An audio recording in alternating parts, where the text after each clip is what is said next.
So I watched the first episode of Genetic Romance. I can't remember what the first word is. Forgive me, it's like 4:30 a.m.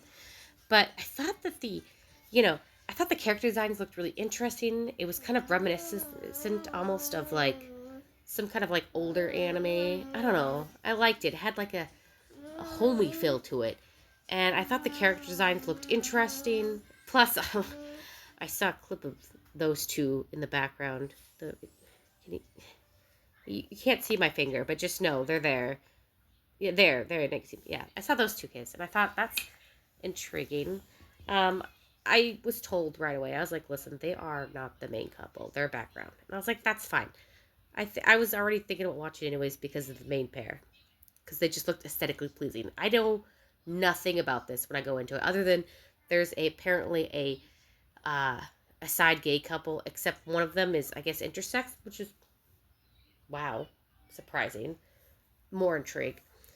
So I watched it, and at first it just kind of looked like a very peaceful slice of life thing. Well, not even slice of life, just a peaceful anime.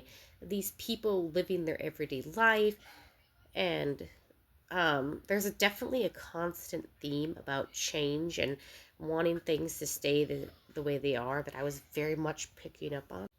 Especially this guy, he keeps hammering in that he just wants things to stay the way they are.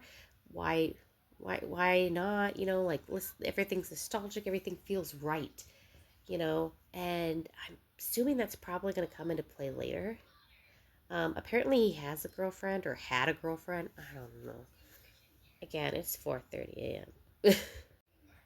But I mean, there was clearly chemistry between these two. Like, ooh, so much chemistry. And I was like, really hope these two get together.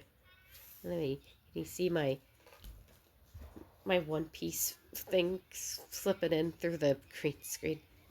Uh, um, I really kind of wanted those two to get together at first, but now I'm like, because spoiler alert, she finds out that she might be engaged or had been at one point engaged to the other guy or somebody who looks just like her, like maybe a doppelganger. I don't fucking know.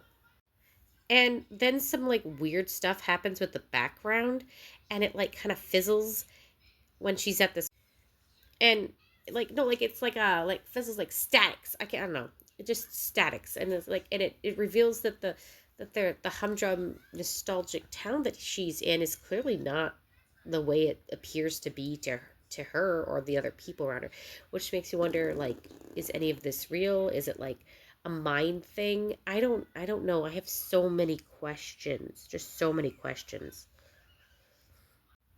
Other than that, I have to say that this episode had an just excessive amount of smoking. Um, like so much smoking. I was like, am I watching Cowboy Bebop except worse? I don't know. Um, I don't know. It was definitely a lot of suggestive borderline nudity.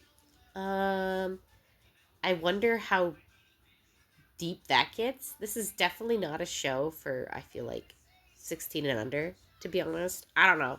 Not because of the cigarettes things, even though don't smoke. Just because there's a lot of stuff going on, like with some scenes were like almost borderline porn, but it wasn't porn. I don't know how to describe it, okay? But I'm not shocked because again, I saw a very interesting scene of those two kissing that was definitely not for kids to see. And it was just a quick clip, but I was like, oh, yeah, no, I don't know, but it looks interesting still. I'm definitely intrigued. Uh, I don't know if any of this is real. I don't know what's going on. But also apparently there's this like thing in the sky. You can kind of see it right there.